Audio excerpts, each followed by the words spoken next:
If thou, Lord, shouldest mark iniquities, O Lord, who shall stand? Psalm 130, verse 3.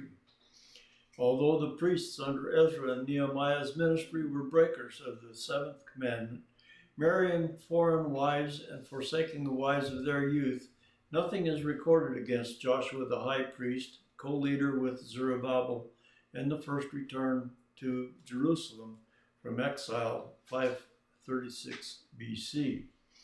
Under divine scrutiny, this is what the spiritual X-ray film shows. In a vision, the prophet Zechariah sees Joshua the high priest being resisted by Satan before the angel of the Lord. The Lord, who has chosen Jerusalem, rebukes Satan for his fault-finding. Satan is the accuser of our brethren, Revelation 12, verse 10. No doubt, before God, Joshua is a brand plucked out of the fire, 1 Corinthians 3:15, and was clothed with filthy garments. The Lord is gracious to give him a new change of clothing, signifying that his sins are forgiven, being clothed with his righteousness. Such a cleansing as every believer's need, not the least every Christian leader.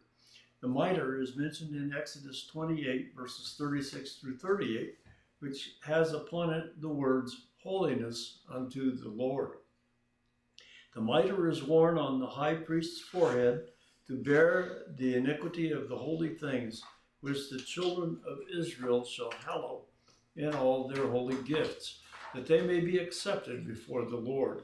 This outward cleansing and vision must be substantiated by an inward obedience, that he might be able to be a judge over Israel. The judgment he gives concerns more the ecclesiastical than the civil, Leviticus 10, verse 10. He is also to keep the courts of the temple from being profaned.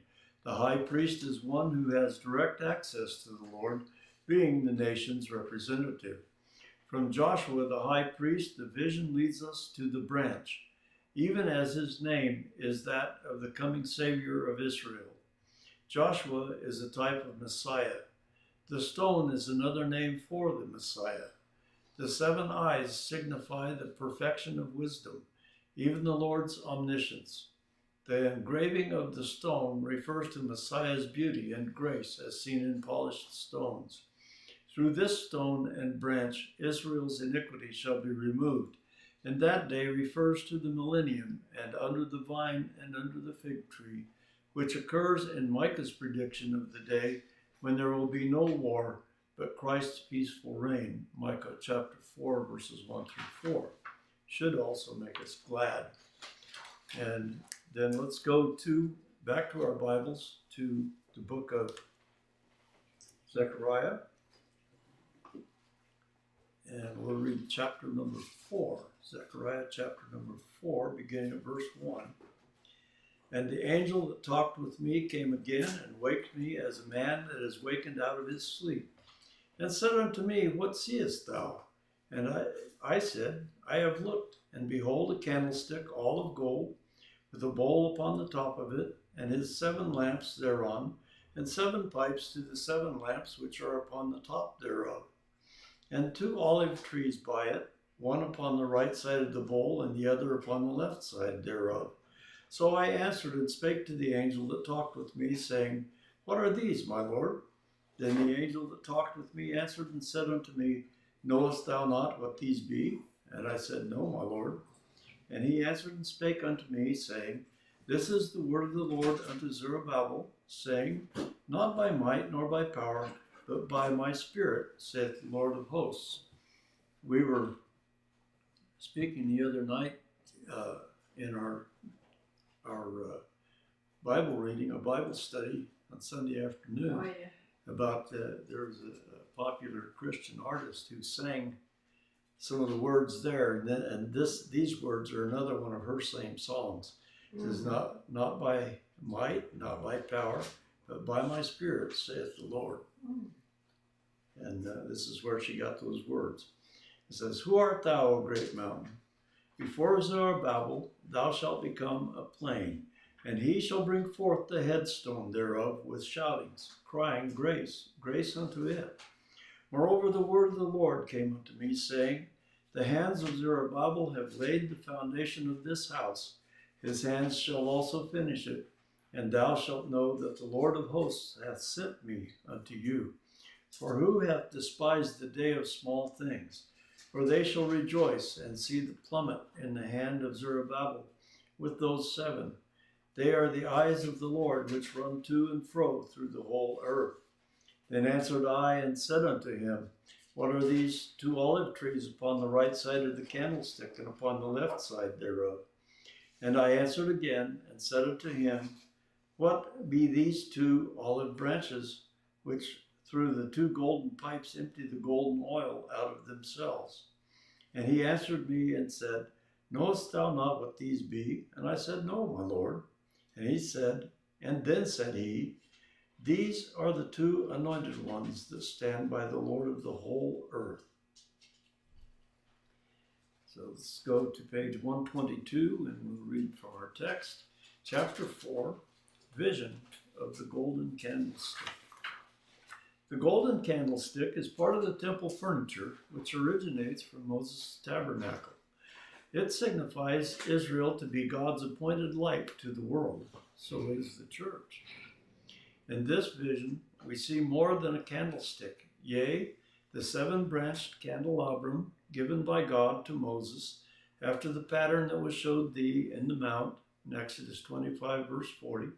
So on top of the candlestick is a bowl, and 7 pipes to the 7 lamps. Standing on either side of the candlestick are 2 olive trees. Protruding from 2 branches of the olive trees are 2 golden pipes that convey golden oil from the trees to the lamps. What is the significance of this vision? The prophet cannot understand the mystery before his eyes except it is revealed to him. The revelation comes from the angel of the Lord, who is none other than the Lord. This vision is given to the civil leader of the returnees, to Zerubbabel, their governor, inasmuch as the previous vision was for Joshua, the high priest. It is given to Zerubbabel that he should not use human means in the rebuilding of the temple. It must be by the power of God, even through his Holy Spirit. The golden oil is the symbol of the Holy Spirit. If it is by the Holy Spirit, it must be according to his sacred word. By way of application to pastors building churches today, many resort to human methods, holding concerts, conducting jumble sales, selling home-cooked food, fun, fairs, etc. But the returns are like catching fish by hook and line, when they can catch 2 shiploads if they follow the Lord. With God power, the mountain of difficulties facing Zerubbabel was razed to the ground. The 15-year delay brought about the enemies in the land.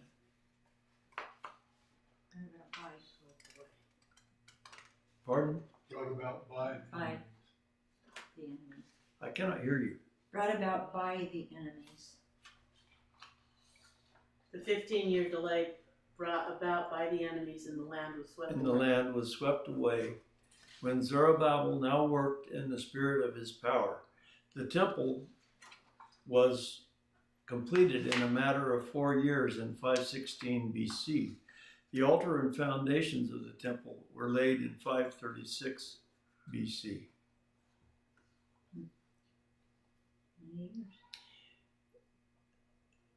And I'm not sure that it was raised to the ground. That should be R-A-Z-E-D. Yeah. This man is Chinese and he doesn't understand a lot of the English.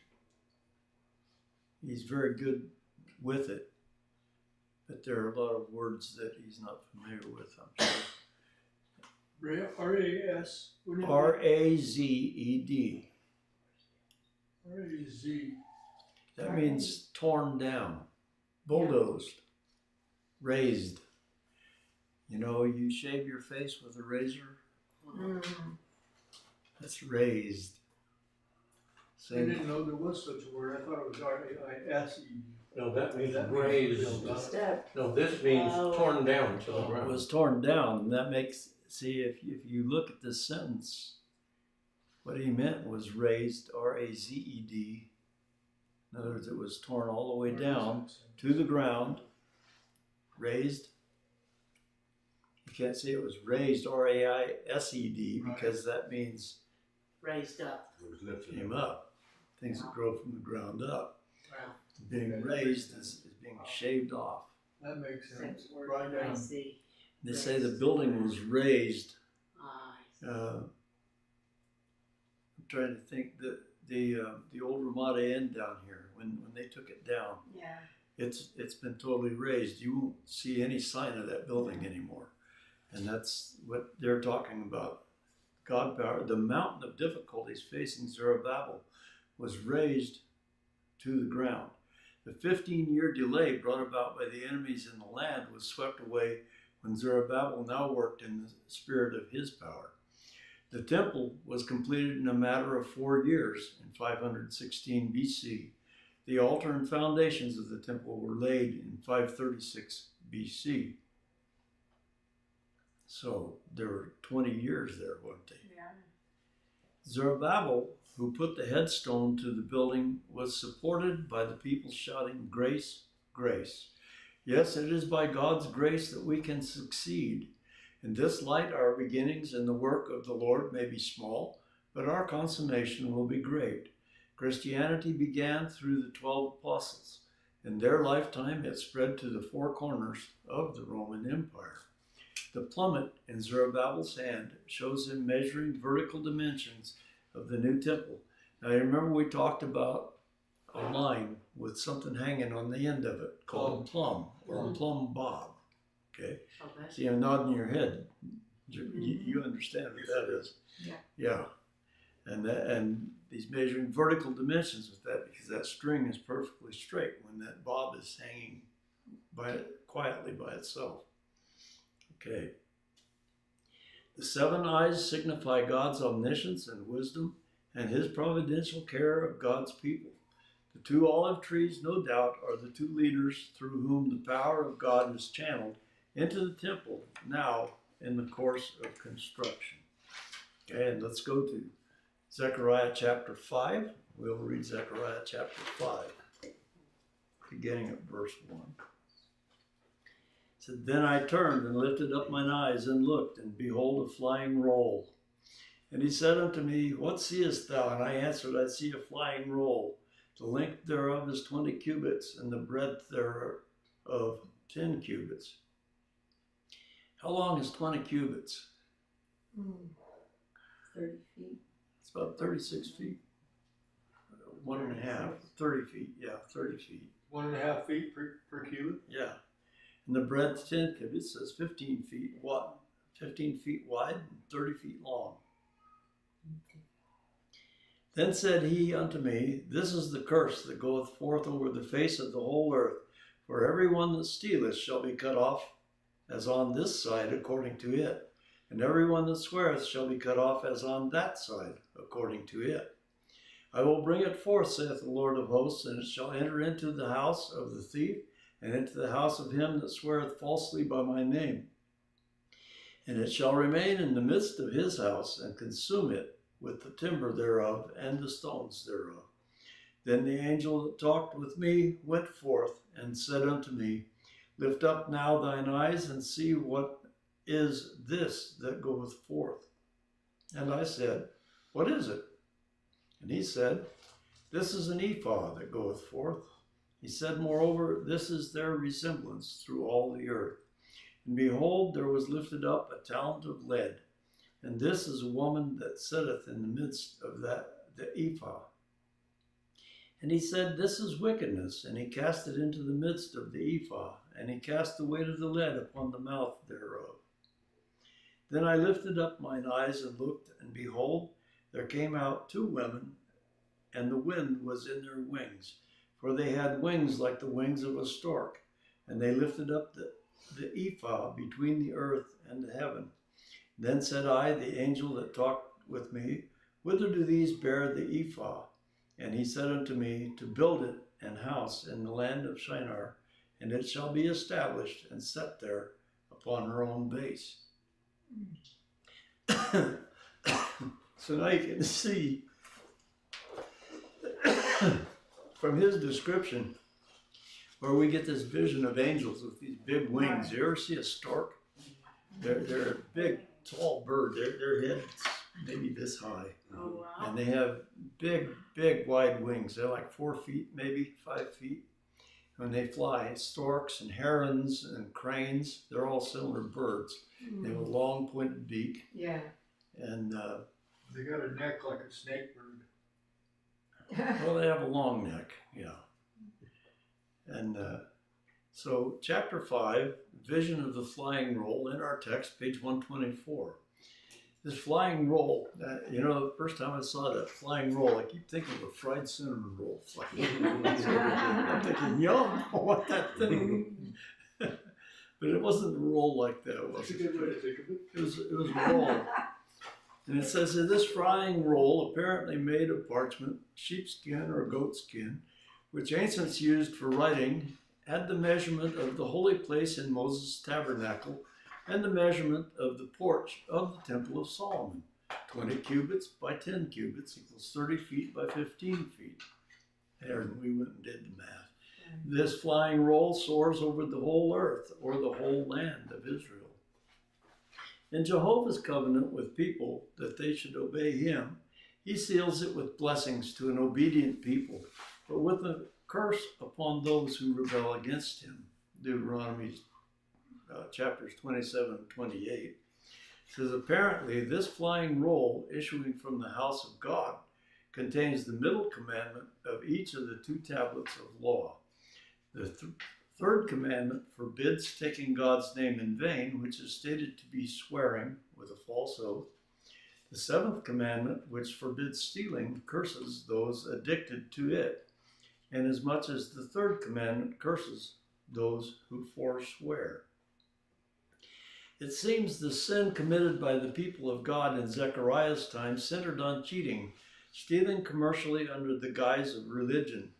Like Christian con men today who prey on unsuspecting innocent people in the church.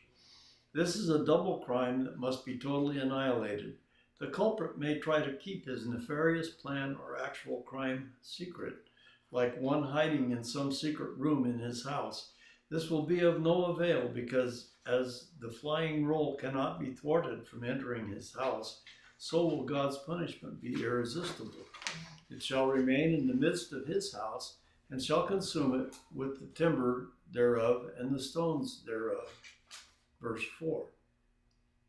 During the Japanese occupation, there was a lot of cheating and malpractices and black market dealings, counterfeit goods, and false pretenses. Now he's speaking as a Chinese man who lived in the city of Singapore, okay, and he's a professor down in Singapore, the man that wrote this. So you look at his vision, his insights are very interesting because we can compare them to some of the things that went on in our country in just a little different light. He lived in it. He lived in these things, yes. He lived under the Japanese occupation, you see. And it says, many who were poor before, by risking their lives and by fair means or foul, made good money. They became mushroom millionaires. Whoa. When law and order was restored under the British administration, so did those millionaire mushrooms dry up overnight. Because the British took Singapore back over and Right. cleaned it up. And it's a beautiful place today. I've been there and I can attest to that. Wow. Jerry, what does it mean to forswear? Forswear? I'm going to get you, Dan. Uh-oh. You mean it's an That's- accusation? It's similar to that. It's a promise that you've sworn to do something. Okay. I hear that used a lot, and I often wonder. Yeah, to forswear is to have, it used to be a lot of the old westerns and in fact, practically all the old movies, there was somebody always threatening somebody, Yeah. wasn't there? And that was what it was based on, is to get their fear up, get their fear going, make them nervous. It's a threat. Yeah. It's a promising threat. Yeah. So, here it comes the vision. Remember I read about the vision of the woman in the ephod? Mm-hmm. says an ephah is equivalent to 8 gallons or 36 liters. Now, if you think about that, 8 gallons. a 5-gallon can is about this big around and about this high. And the reason I know that is that we used to buy the oil, lubricating oil for our tractors in 5-gallon cans. So if you just take that same size can, you make it half again as big. That's not, an ephah is not very big, is it? But you gotta pull it out this way a little bit because there's gotta be a woman sitting in it. And then it shrinks it down a little bit, but it's something about this big and about this high. Okay? But it says 8 gallons or 36 liters, being a Hebrew measurement of capacity. An ephah is used in commercial transactions, measuring whatever is bought or sold. When the lead cover of a talent's weight is lifted up from this ephah, a woman is found seated inside. So, talking about the lead cover. Okay? The angel said to Zechariah, "This is wickedness." So saying, he cast it into the midst of the ephah, and he cast the weight of the lead upon the mouth thereof. So slammed the lid back down. So this vision is akin to the vision of the scarlet woman riding a scarlet beast. Here is spiritual adultery, ecclesiastical power married to political power. In this light, what is the woman sitting inside the ephah but commercial adultery? This is described in James 5, and he's quoted for us a section from verses 1 through 6. He says, "Go to now, you rich men, weep and howl for your miseries that shall come upon you. Your riches are corrupted, and your garments are moth-eaten. Your gold and silver is cankered, and the rust of them shall be a witness against you, and shall eat your flesh as it were fire. Ye have heaped treasure together for the last days. Behold, the hire of the laborers who have reaped down your fields, which is of you kept back by fraud, crieth. And the cries of them which have reaped are entered into the ears of the Lord of Sabaoth. Ye have lived in pleasure on the earth and been wanton. Ye have nourished your hearts as in a day of slaughter. Ye have condemned and killed the just, and he doth not resist you." Another interpretation of the ephah is that all the sins of the Jews had filled the measure of God, especially the sin of idolatry. Matthew Henry says, "The wrath of God against impenitent sinners is what they cannot escape and what they cannot bear up under. Guilt is upon the sinner as a talent of lead to sink him to the lowest hell.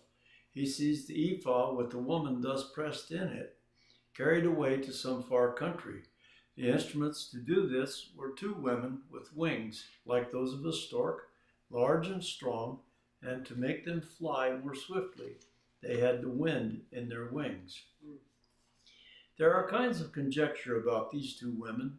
We take it to be one of God's order of angels.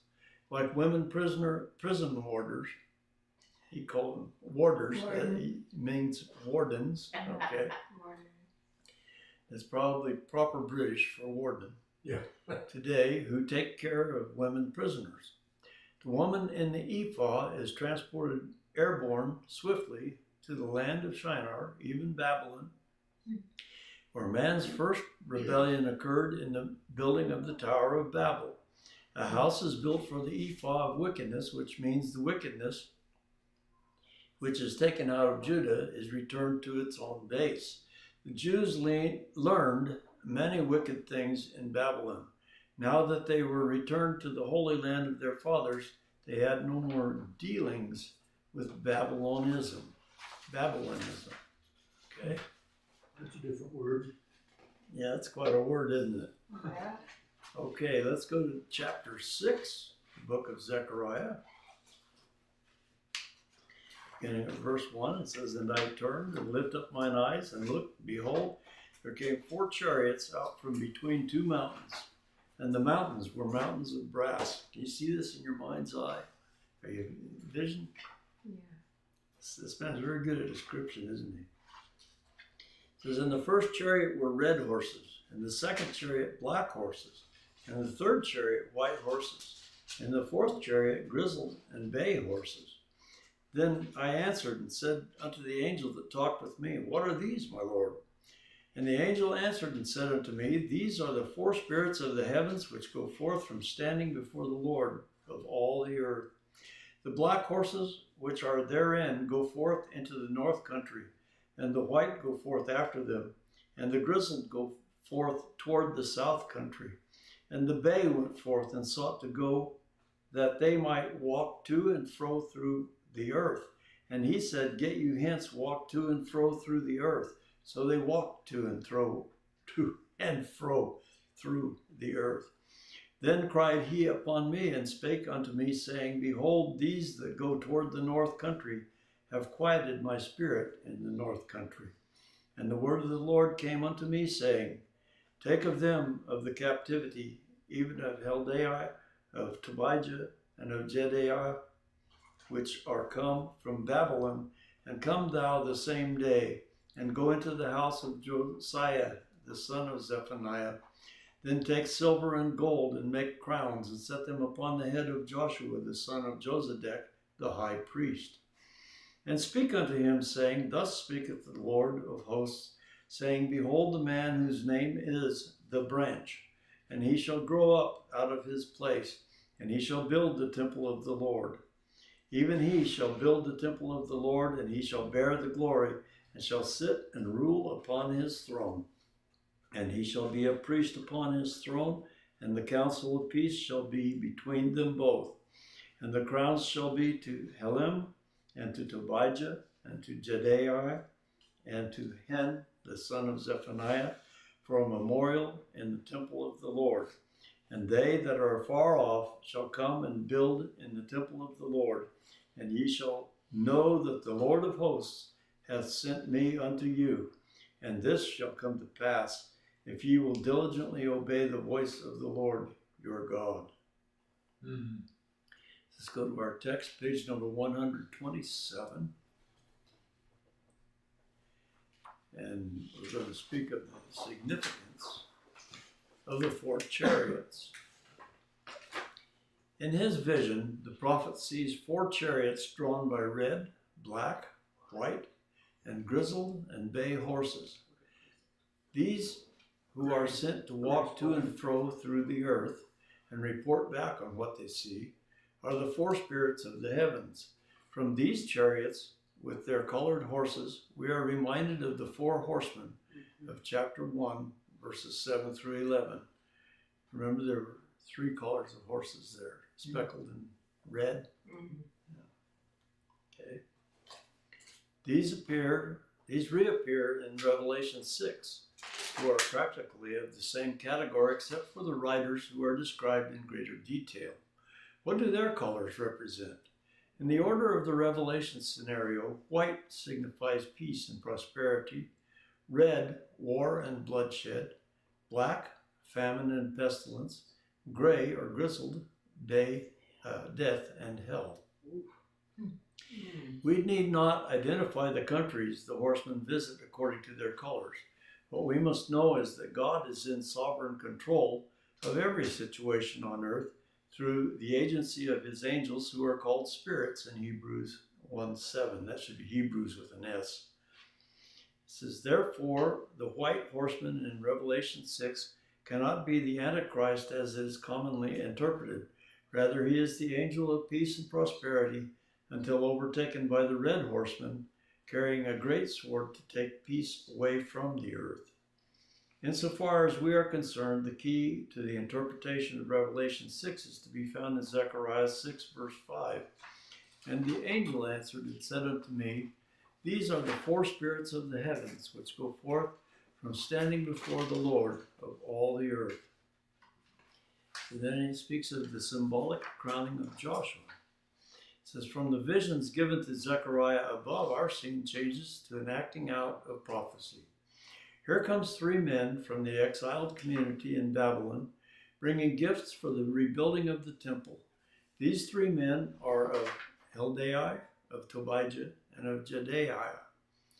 Zechariah is commanded to take the delegation to the house of Josiah, son of Zephaniah. There they took the silver and gold and made crowns, rather a double crown, and set the crown on Joshua's head. This was symbolic of the crowning of the coming Messiah, the king priest. You've got an N missing in crowning. Oh, yeah. It says Crowning. crowing. Crowing. Messiah. On the bottom, yeah. Wait till I read over that and not see it. Crowning, Yeah. not crowing. Where's that at? It's, At the bottom of that paragraph. yeah. The middle paragraph? Right above Crowning. the word, Crowning of the coming Messiah, the king priest. right above the word You see it? Zechariah. Okay, now I see it. Right in the middle of the page. Yeah, Okay. put an N in there. There isn't going to be anything significant about Right crowing. Not crowing. It's not going to happen. Okay. Oh, crowing, okay. Put an N. Thanks, Doc. That's interesting. That's my reading. You know, I skip over knots and ends and things like that all the time.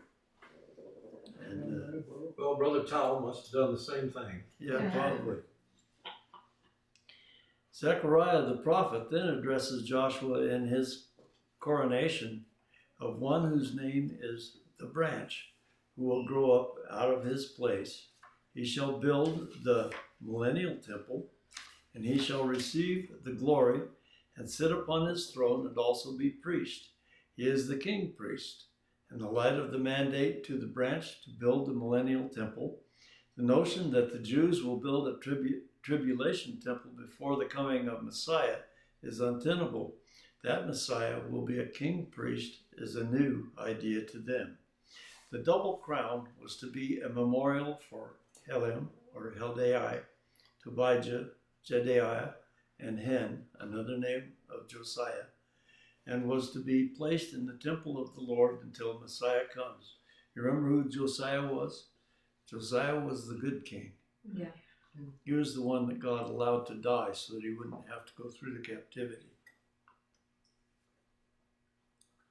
Question, Dan? Yes. This Joshua, is this the same Joshua, the son of Nun, that took No. over for, it's a No. different Joshua, right? Different Joshua.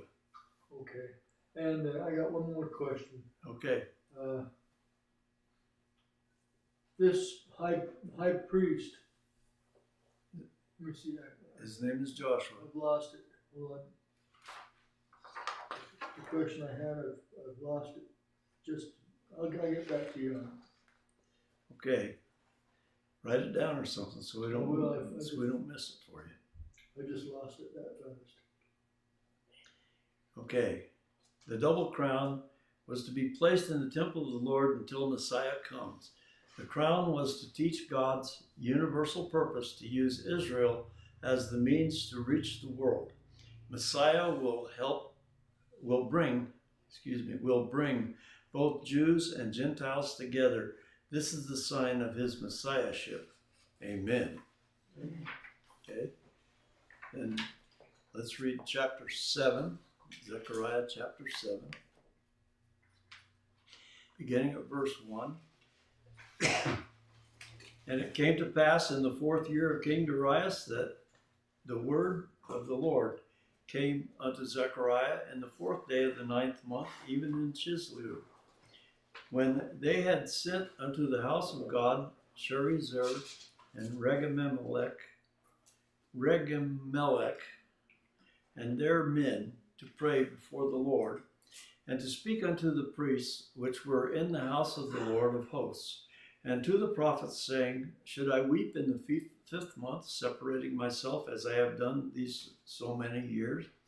Then came the word of the Lord of hosts unto me, saying, Speak unto all the people of the land, and to the priests, saying, When ye fasted and mourned in the 5th and 7th month, even those 70 years, did ye at all fast unto me, even to me? And when ye did eat, and when ye did drink, did not ye eat for yourselves, and drink for yourselves? Should ye not hear the words which the Lord hath cried by the former prophets, when Jerusalem was inhabited and in prosperity, and the cities thereof round about her, when men inhabited the south and the plain? And the word of the Lord came unto Zechariah, saying, Thus speaketh the Lord of hosts, saying, execute true judgment, and show mercy and compassions every man to his brother. And oppress not the widow, nor the fatherless, the stranger, nor the poor, and let none of you imagine evil against his brother in your heart. But they refused to hearken, and pulled away the shoulder, and stopped their ears, that they should not hear. Yea, they made their hearts as an adamant stone, lest they should hear the law and the words which the Lord of hosts hath sent in his spirit by the former prophets. Therefore came a great wrath from the Lord of hosts. Therefore it has come to pass that as he cried, and they would not hear, so they cried, and I would not hear, saith the Lord of hosts. But I scattered them with a whirlwind among all the nations, whom they knew not. Thus the land was desolate after them, that no man passed through nor returned, for they laid the pleasant land desolate. Now you know what was important in 1947 to start gathering the Jews back together, don't you? Yeah, that was my question, Jerry, back in that last chapter. So That temple that they talked about, the temple of, what was it called, the temple of, I don't know, is this the same temple where the red heifer is supposed to be sacrificed? I can't address that, I don't know.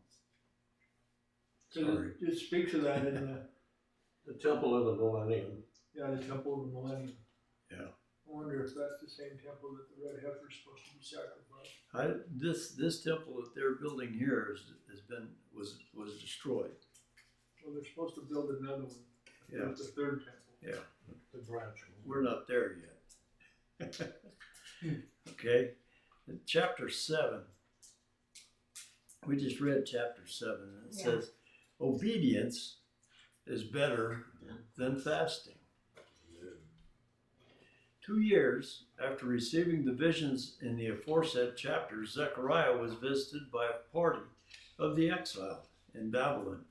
These Jews were led by Sherezer and Regemelech to pray before the Lord. According to Deuteronomy 17, verse 9, they were come to consult the priests and the prophets, who were Zechariah and Haggai, about fasting in the 5th month in commemoration of the destruction of Jerusalem these so many years. Now that the temple was steadily rising under the hand of Zerubbabel the governor and Joshua the high priest, those from Babylon wanted to know whether they should go on fasting and mourning as they had been doing the last 70 years. The fasting and mourning had become a burden to them. God answered through his prophet Zechariah that all the fastings these 70 years were not instituted by him, but by themselves. Not only the 5th month to commemorate the burning of Jerusalem in 586 BC, from Jeremiah 52 verses 12 and 13, but also the 7th month to mourn the assassination of Governor Gedaliah in 2 Kings 25 verses 23 through 25, Jeremiah 41 verses 1 through 3.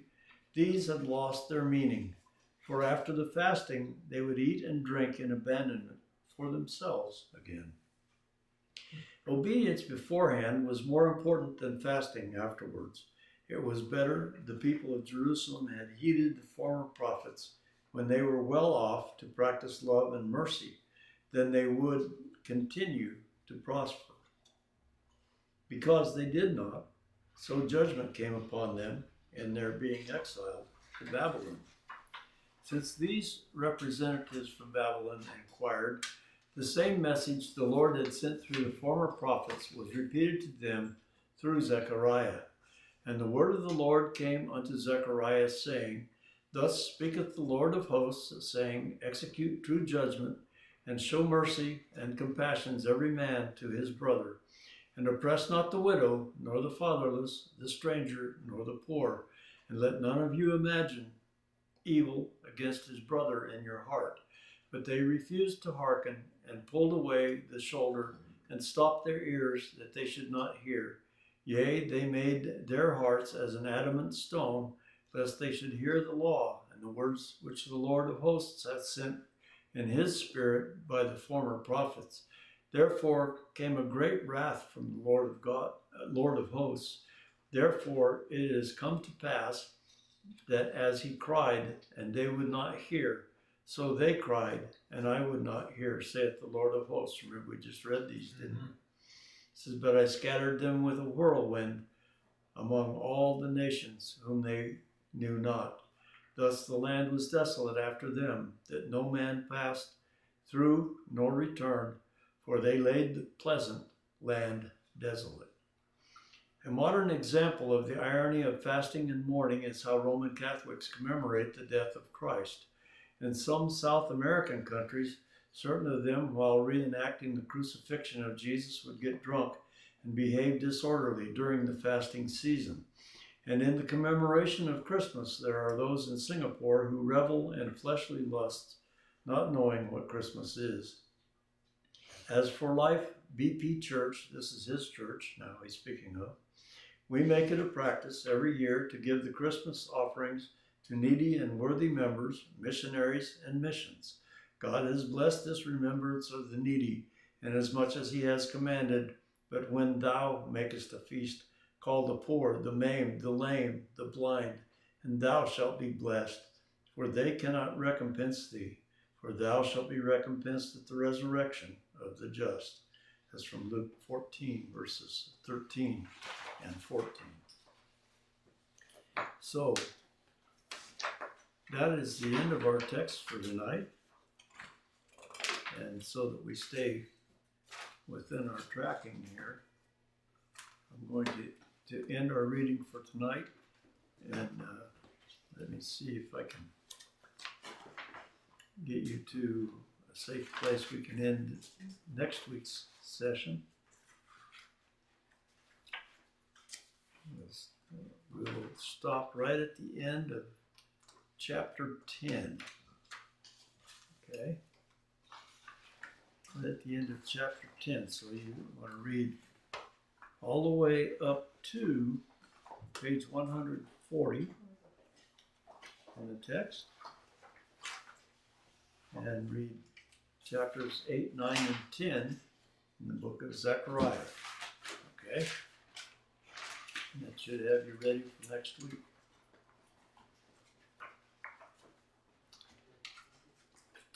So everybody having a great time with these minor prophets, major Yeah. prophets. Amen. Fine. It's pretty interesting, isn't it? Yeah. Okay, well I'm gonna conclude our class. Allow you to take a 10-minute break. Please be back here about 8:32, 8:33, something like that. And Pastor will be ready with his presentation on morals and ethics. Thank you for your time and thank you for your attention. Thank you, Jerry.